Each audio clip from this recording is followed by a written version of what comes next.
2017年4月29日，美国第45任总统唐纳德·川普在宾州法尼亚州府哈里斯堡举行执政100日集会。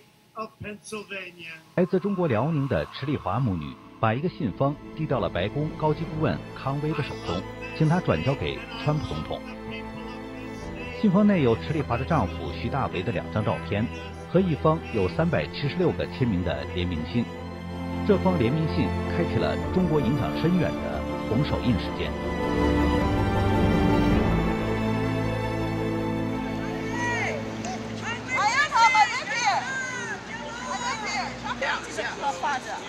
他的父亲在中国被监禁8年。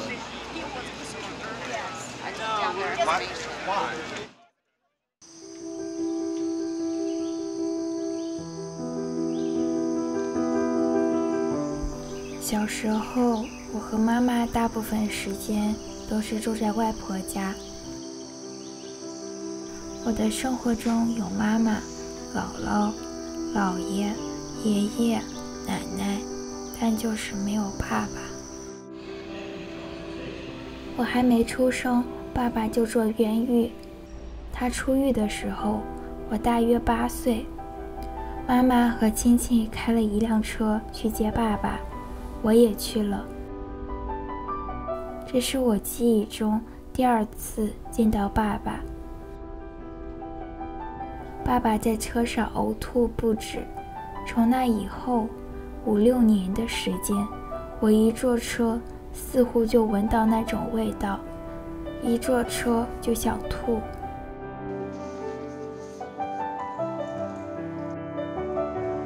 爸爸回家后，我不敢靠近他，因为他全身都是伤痕，神志不清。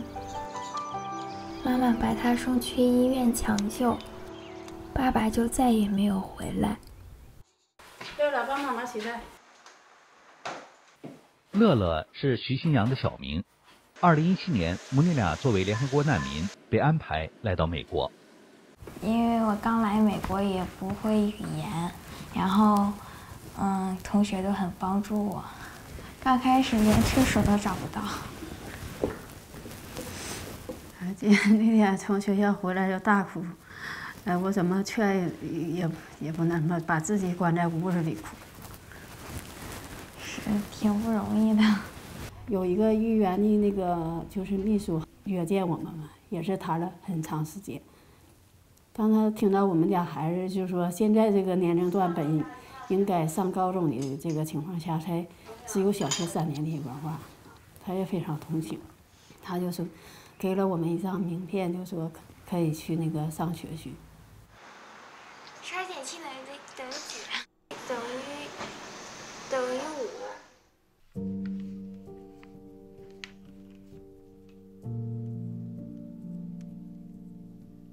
埃及在非洲的哪个位置呢？埃及在非洲的哪个位置？怎么去描述它？那叫什么？埃及。上北下南左西右东，那这个位置是在东上东东北。我是2017年的7月初的时候认识徐新阳，就是乐乐的。这个孩子他这么多年来的这种迫害，让他的学业就是不断的被中断，所以当时我心中就更有一份就是说一种责任感，我就觉得只要我有这个机会，有这个时间呢，我就尽量的去帮他。那么乐乐因为他英文还不够好，所以他需要一个中文的老师去帮他辅导他的历史，所以我也就正好有这样一个机会，成为他的世界历史的老师。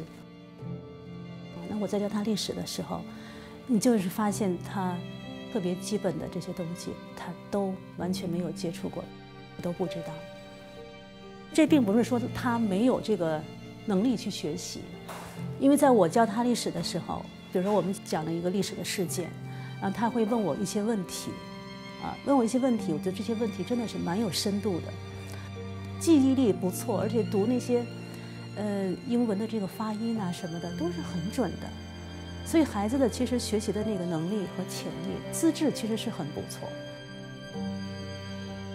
马老师毕业于北京师范大学，教学经验丰富。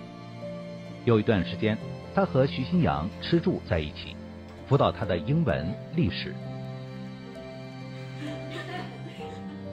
徐新阳8岁的时候，接连失去了3位至亲，妈妈受迫害，居无定所。小女孩刚上学就失去了安定的学习环境。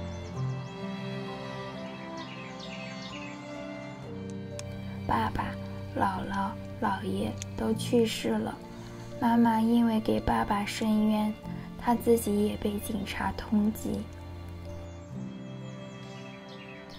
我记得从那时起，我总是在转学。读到小学3年级时，我已经转了5个学校。因为没人照顾，后来我只好住校。周末的时候，妈妈的朋友就轮流来接我。沈阳雄狮艺术学校是我在中国上的第5个学校，也是最后一个学校。2017年5月13日，池丽华母女来到纽约。这一天是法轮大法红传世界25周年的日子。来自全球58个国家逾万名法轮功修炼者齐聚世界之都，连续4天举办游行、排字、集体练功等庆祝活动，与世界分享真善忍大法的美好。他们在纽约与同乡于洋不期而遇。见到你前，你才这么高，模样一点没变。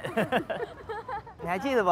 那个几年前搁雄狮学校啊，记得啊。你还带我去那个游乐场龙之梦。对呀，那个我刚看到他的时候吧，他跟我说，哎呀，那个于叔说那个我从来没去过儿童乐园啊，然后我也没吃过麦当劳，然后当时我就直接跟你说了。当时他穿的就是就觉得不太好啊，就因为他爸爸这个被迫害这个事情啊影响的他。所以说的，哎呦，我当时心里就特别不好受，然后我就跟他老师请的假，然后就带他出去那个龙之梦哈，我还带他去带你去那个五爱市场，记不？就是给你买的那个小毛衣、裙子，然后还有那个小皮靴，一回去人说，哎呀，这小杨太漂亮了。哎呀，这好几年没见了，对呀，多少年了？哎呀，挺多年了。现在真为你们高兴啊！现在来到纽约了，来到美国这自由的国家。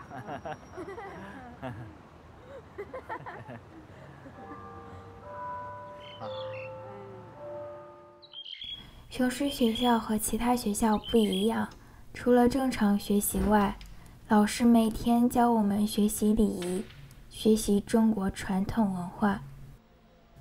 雄狮学校的很多老师都是法轮功学员，老师和同学就像一个大家庭一样。周末我还可以经常看到妈妈。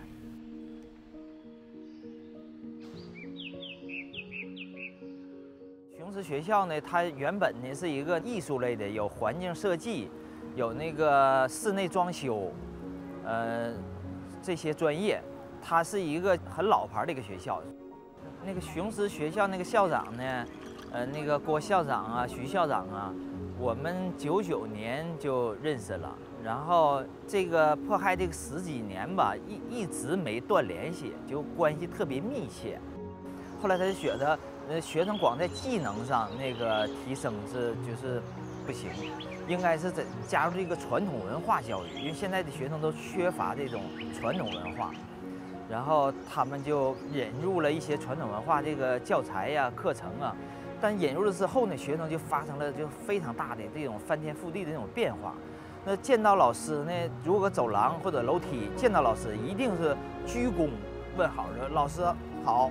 然后呢，等老师走了之后，他们才走。有很多孩子原来焗的那个黄色的头发呀或者什么的哈，那就会都自己就都剪短了，然后焗成黑发。啊，就是规正自己的行为，所以说这个学校呢就办的我觉得是非常成功，然后呢1传10，10传100，后期就几百个孩子，传统文化班啊后增加的有几百个孩子在那。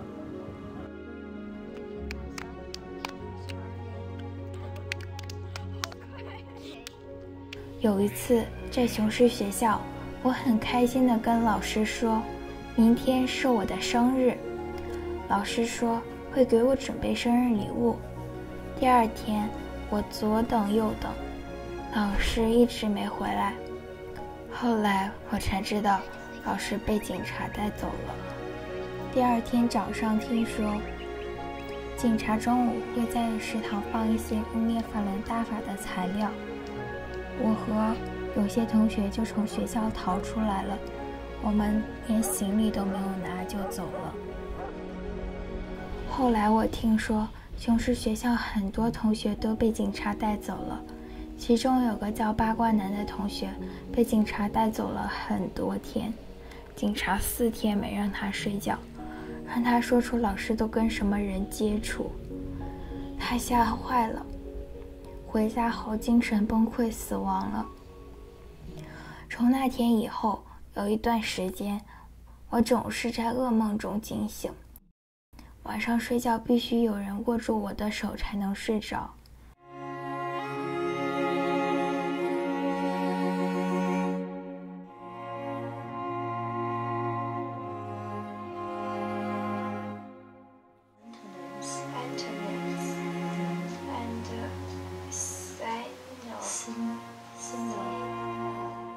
只要他想做的事情，还是蛮能坚持的。你像比如说这个 puzzle， 它有1000个 piece， 1000块，真的是很多的啊！我看到这个盒子里装满了一个一个的这个小 piece 的时候，都觉得哇，实在是太多了，没有什么信心把它弄好。但是乐乐他就能够在那儿坐着，能坐很长时间，认真的一块一块的拼着。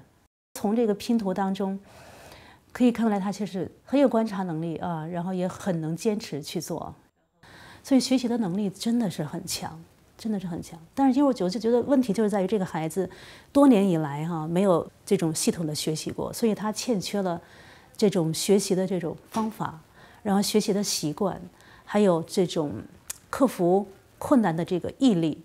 我觉得这些呢是他比较缺乏的。我就想在这些方面呢，怎么能够让他有所提高，然后最后能够做到自己主动的自己能够去主动的去学习，并且也知道怎么样去有效的去学习。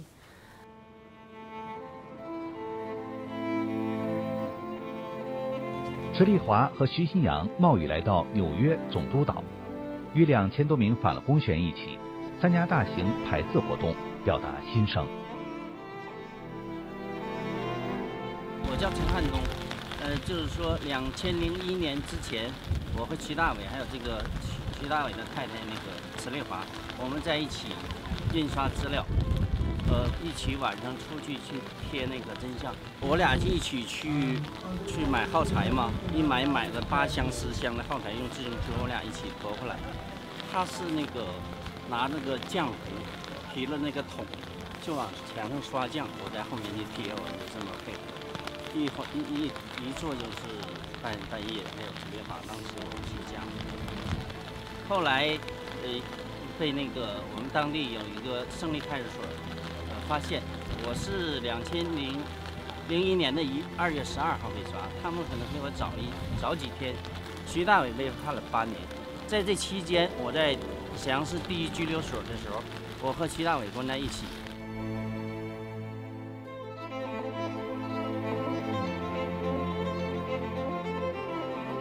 2001年3月7日，沈阳晚报头版头条报道了当地公安和610人员如何跟踪和抓捕徐大伟等6名反了公学员的过程，声称是全市最大的所谓印制传播反了公宣传品案，抄走反了公资料5万多份。徐大为和妻子池丽华是在2001年2月1日晚被胜利派出所警察绑架的。那天晚上已经黑天了，他们就来敲门，我就意识到可能是事情不太好，他就不会开门，就这样讲了很长时间。他们就说是查户口的，别克没有办法就给他开门。一进屋，他们就开始对那个徐大伟拳打脚踢。当时我们那饭店里，我就有一些就法轮功那个资料啊，还有一些就是纸啊、印那个耗材什么，这样他们就给我把我们俩带到那个派出所，带了待了一晚上。第二天给我们送到那个610去了，在那个一个单独一个楼里，就在那里，就把我和徐大伟就分开了。完事我进到那个屋里头，那时候天还挺冷，我穿那个羽绒服密袄，那个其中就2个警察嘛，他俩那个就非常高，就让我把那个羽绒服密袄脱了，其中一个就开始就过来就开始就狠狠打，就是这样扇我嘴巴，完事那个打我脑袋，就这样狠狠打，他俩轮流着开，就这么打我。当时这脸就肿起来了，那脑袋就开始嗡嗡地响，耳朵嗡嗡地响。我那个外套不已经脱下去了，他就把他自己那个皮鞋，他对1.8米那个大个，他那大皮鞋就拿过来就开始在我后背就开始狠狠他打我，打我当时就有点想吐呕吐那种感觉。后来就是这样，我就给送进那个看守所去，那个在那里面待了呢28天吧。后来就是说发现我是那个就是怀孕了，就给我放。徐大为后来被沈阳市和平区法院非法判刑8年，先后在沈阳大北监狱、陵园第一监狱、抚顺第2监狱、沈阳东陵监狱遭受酷刑洗脑。我姐姐看我就说怀孕了嘛，那时候就说带我去医院检查。本来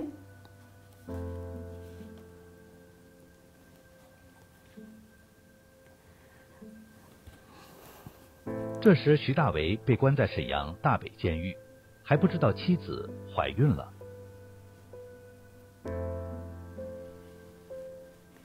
后来怀孕期间，人的体重都会增长，我的体重是在往下降。池丽华临产前1个月，婆婆接她回老家生孩子。那年发大水，桥梁都冲断了，他们只好在镇上住一晚。没想到公安还来盘问搜包，没有发现任何反了供资料，才放了他们。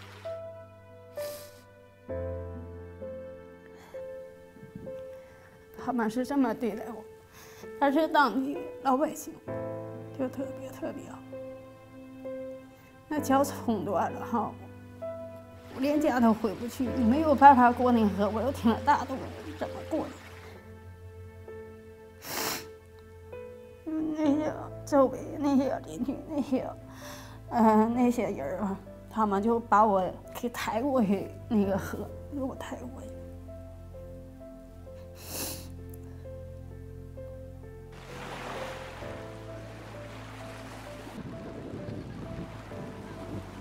就是你的印象里面，徐大为是个什么样的人？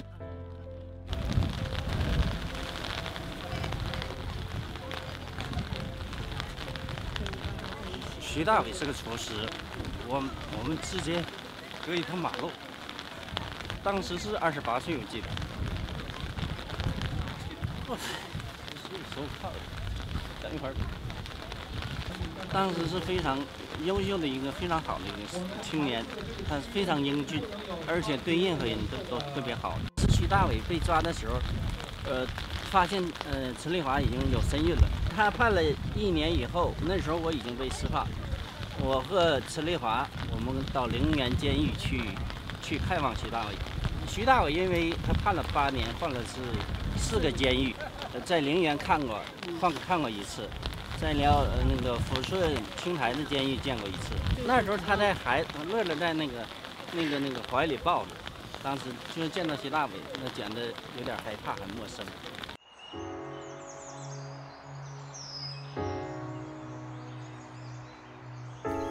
在我记忆里，7岁的时候第一次见到了爸爸，屋子里光线很暗，警察正在旁边。是个叫爸爸的人，很瘦很瘦。他见到我，很想抱抱我。我当时觉得他太瘦了，抱不动我。我知道这个人对我妈妈很重要，是我妈妈最想见到的人。可是我不认识他，我很害怕，躲到了妈妈的怀里。没有让爸爸抱我。长大后，我对这件事情感到非常后悔。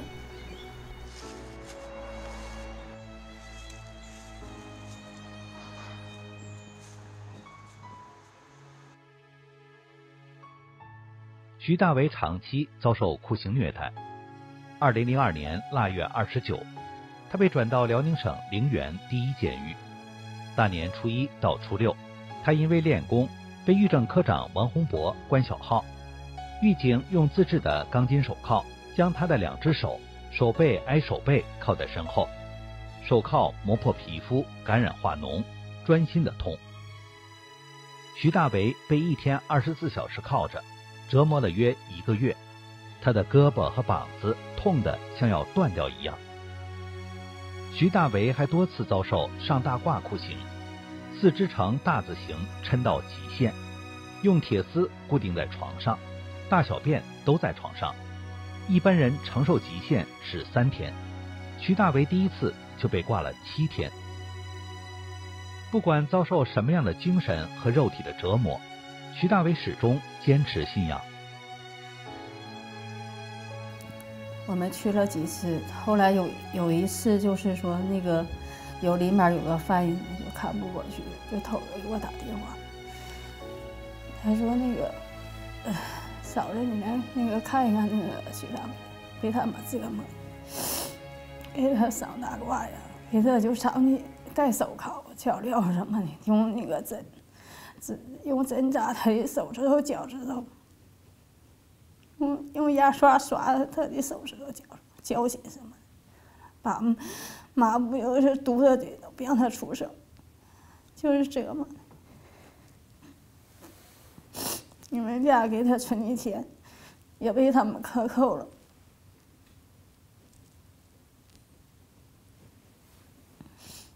他说这里面医院给他检查的是胸膜炎，半腔积水，非常危险。2007年，徐大为被转到沈阳东陵监狱。2008年正月初8，池丽华和家人终于见到了徐大为，这是他在东陵监狱唯一一次与家人的会面。当时他很瘦，但说话和思维都正常。从那以后，家人每个月都去探望，都见不到徐大为，因为狱方说要见就要骂法轮功师傅，不骂就不准见。徐大为的家人拒绝昧着良心骂法轮功师傅。2009年2月3日，徐大为8年冤狱期满，池丽华满怀希望去接丈夫回家。当她见到徐大为的那一瞬间，简直不敢相信自己的眼睛。大伟从里面出来的时候，我一下我就惊呆了，整个人我就呆住了，这没法看，整个人就像一个骷髅架似的，就是特别呆板，就是整个人就没有人样了嘛。这样从里面就走出来，就是很木讷的那种，浑身瘦的皮包骨，而脸黢黑。当时就是说上那里面办手续嘛，我就问他，我说你们这徐大为怎么会这样式的？没有人回答我。当时就害怕，就是说，610来接可能又要把他要是你接到610去洗脑班去转化什么的，我就赶紧说那快点走嘛，先离开这个地方。这一路他就总是往后在车里坐，总是往后瞅，就这样。特别害怕，说快点走，快点走。我说你放心吧，现在咱们已经安全，一定就是说快回家了，就是到家了，现在什么事情都没有。到了晚上以后，突然间，他就跑在那个门后面就蹲下，就开始把脑袋这样，然后就在门后面这样就蹲。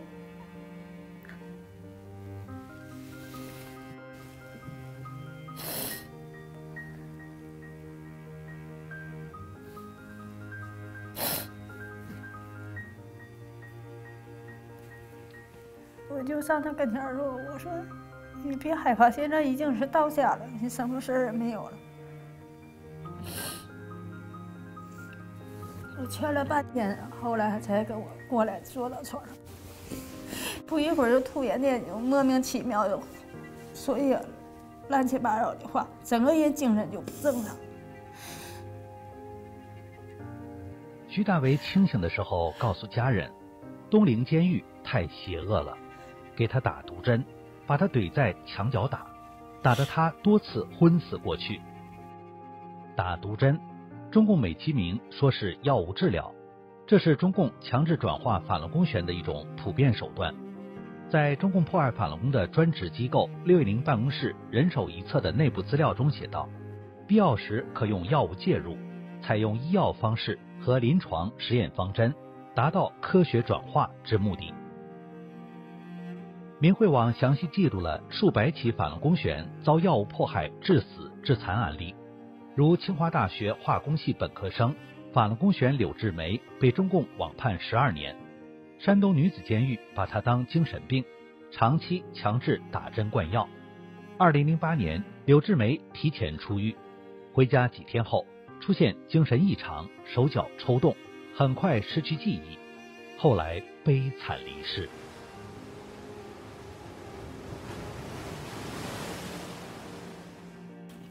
当时徐大伟从监狱回来2、3天，我给他找的照片。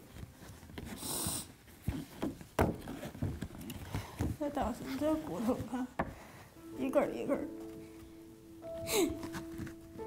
这肚上全都是那个电棍那个印，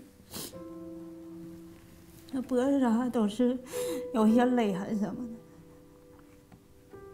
你看他这么手和脚全是那个肿的浮肿。这腿上这伤疤这都没有好，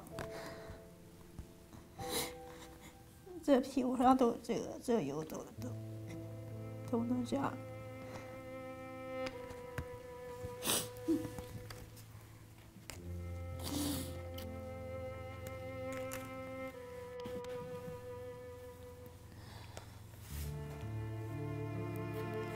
这张照片是我跟徐大伟结婚来，我们去登记一下照的那个照片。那时候我们被抓的时候，我们俩结婚才8个多月，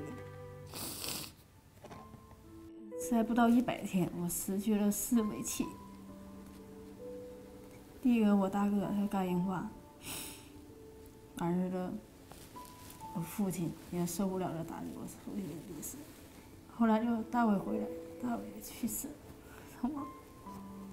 我妈再也承受不了这一切。这大伟去世以后10几天，我妈也离世。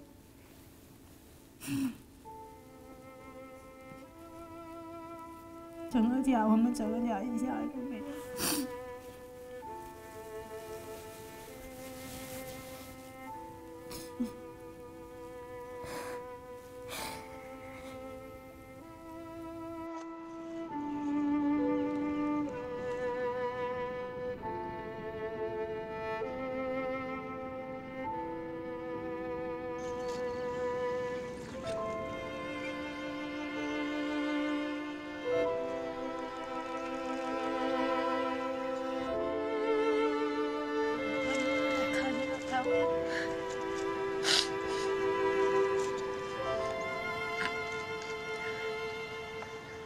徐大为仅仅因为修炼法轮功和印刷真相资料，就被迫害致死。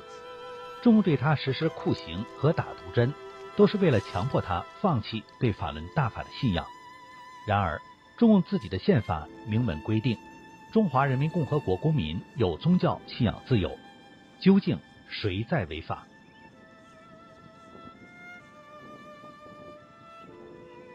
在中国修炼法轮功，它也不违法。因为我09年请了10位律师，给他们法轮功学员做的无罪辩护。律师说了，在中国没有任何法律说练法轮功违法，没有任何的法律上说它是某教，没有，这是律师在法庭上说的。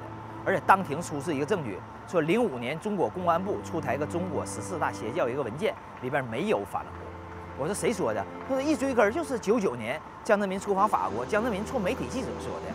江泽民那一句话不是法律，媒体很强势。让每一个老百姓都知道这个事儿，但媒体也不是法律，你立法得人大立法。我说那江泽民这恨法轮功，他就立个法呗，何必干违法的事儿呢？他说你不懂，他说的因为刑法只能制裁人的行为，不能制裁思想，这是普世量刑准则。你打人、杀人，针对行为判刑，不能针对想法判刑，所以他立不了法。后来律师问法官：“法官，在中国，如果连信仰真善忍的人都被判为有罪了，请问法官，什么是无罪的？请你告诉我。”一下把法官给问住了。法官说：“你要写论文能得100分。”后来免于刑事处罚，把他们放了。当时09年是沈阳市首例无罪辩护成功的。通过打那官司，我才知道。你想想，我练了10几年法轮功，我才明白这事儿。那老百姓更不知道了，就以为新闻联播一播，就以为是法轮功是违法了。其实不是，对吧？就是江泽民的一句话，没有任何的法律。在中国大陆，成千上万法轮功学员被冤判，都是一个莫须有的罪名。所谓利用某教破坏国家法律实施，究竟是谁在破坏国家法律实施呢？中国东南大学法学院教授张赞宁在法庭上为法轮功学员吴红卫、李珊珊做无罪辩护时，当庭指出，江泽民才是破坏法律实施的人。中国法律规定，就是立法规定，制定那个刑法，制定限制人身自由的法律，必须全国人大立法。但是江泽民却对法国对家罗报讲，那个法轮功是非法，法轮功是邪教。他没这个权利啊，所以我说，这个江泽民才是破坏国家法律实施。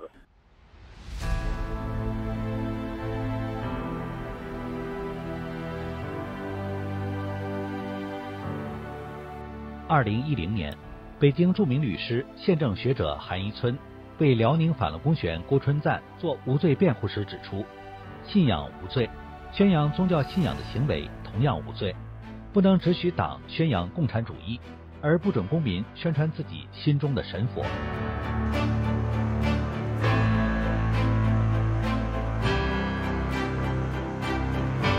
曾获中国10佳律师的高志胜3次发表公开信，详细记述了中共对法轮功学员惨绝人寰的迫害案例，要求中共当局必须立即停止灭绝我们民族良知和道德的野蛮行径。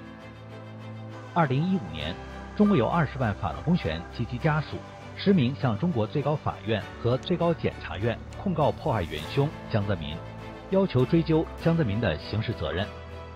709案维权律师王宇公开声援法轮功学员，控告江泽民群体灭绝罪。2018年，中国正义律师一共为法轮功学员做了435场无罪辩护。历史将永远铭记这些在黑暗中为正义和人权发出正义之声的良心律师。我代表追查迫害法轮功国际组织，今天来参加这个神圣的聚会。我要告诉大家的一句话是：全民反迫害的时刻到了。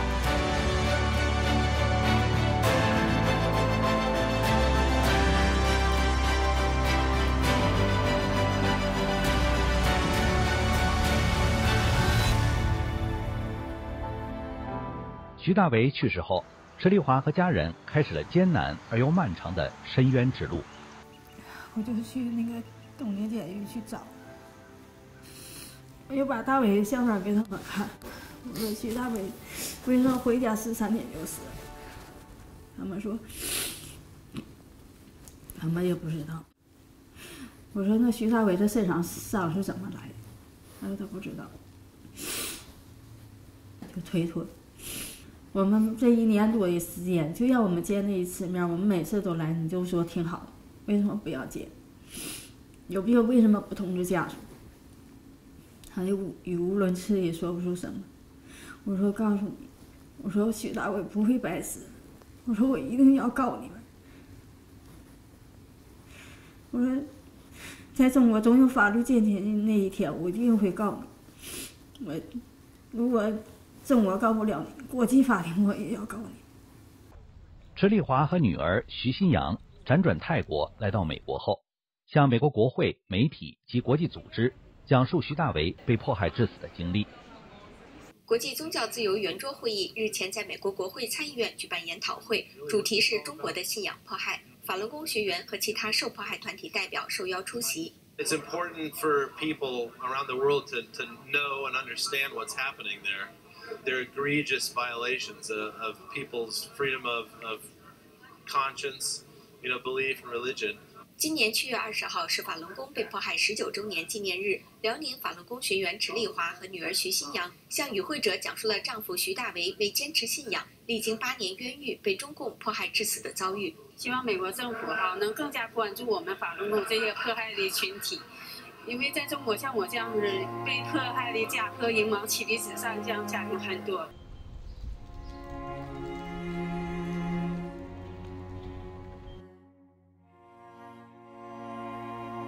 真正到19号开那个研讨会那天，就是议员听了以后，他们就非常震惊，就觉得太不可思议，怎么会是这样？当我从那个讲台下来的时候，那个议员他过来跟我们拥抱啊，又跟我们照相啊，我们家还请他给签名，他都非常高兴。旁边这个就跟我们拥抱这个女还有一个人，他在走廊里看到，他说。我记住你们家的故事了，我非常喜欢你的家庭，说你给我印象特别深刻。他当时和我见面就拥抱，和孩子拥抱。他说：“你要是有什么需要我帮你，就来找我。”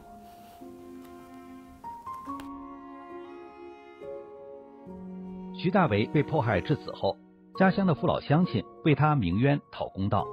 他们曾2次自发去了2卡车的人，到沈阳东岭监狱评理。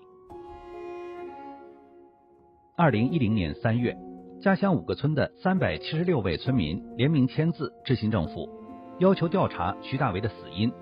此事成为当时备受关注的联名信事件。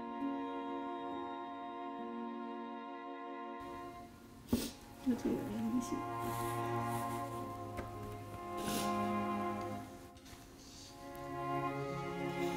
找周围一些邻居什么过来，我说请大伙帮忙，我说那个帮我签名。我说大家都非常热心，都非常好，就开始签名。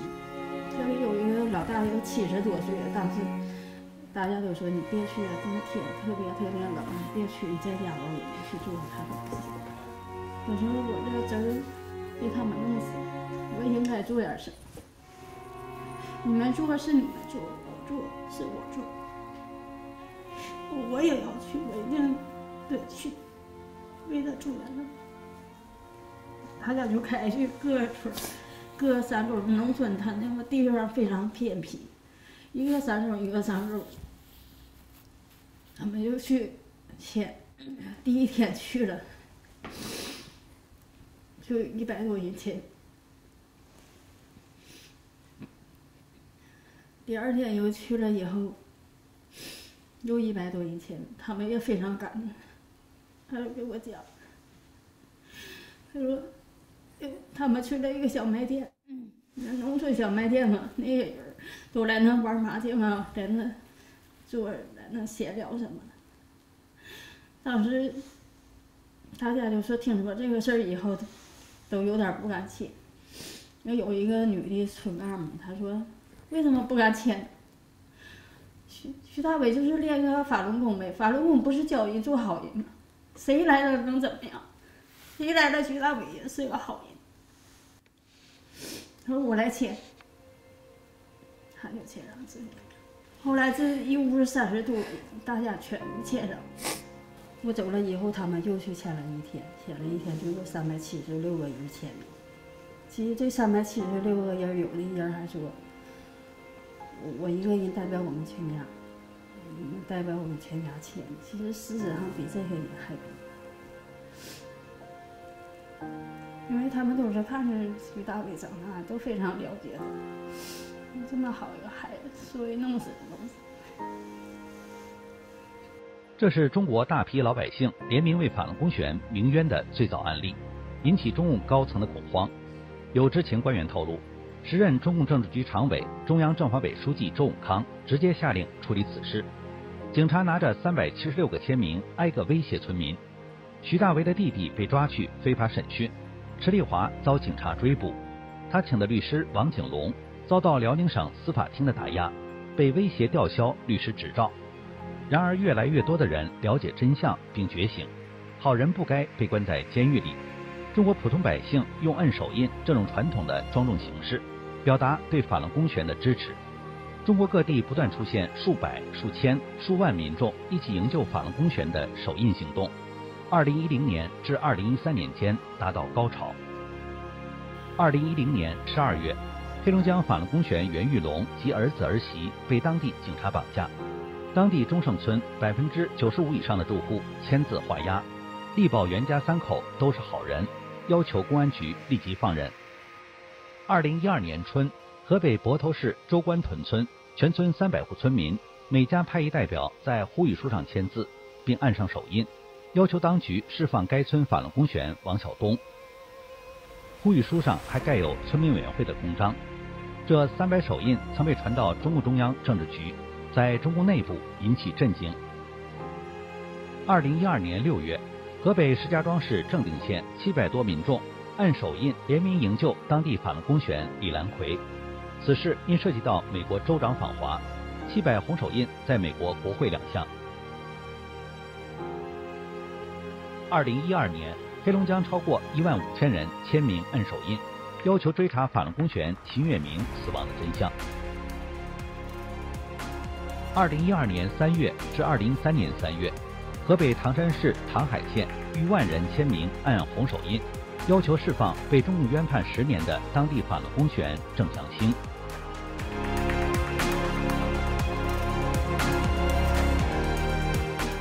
2013年，河北省唐山地区5300民众联名营救法轮功学员李珊珊。2013年，天津及河北周边地区2815民众联名营救，签名按手印，要求释放被网判7年重刑的法轮功学员华连友。2013年，河北省青龙满族自治县5000民众联名，要求当局释放被无辜关押的法轮功学员崔爱军。在中共迫害法轮功的最黑暗的时候，中国良心律师、正义民众敢于站出来维护公义与良知，对中共打压法轮功的政策说不。这份道德勇气是中华民族的希望所在，同时他们也为自己选择了美好的未来。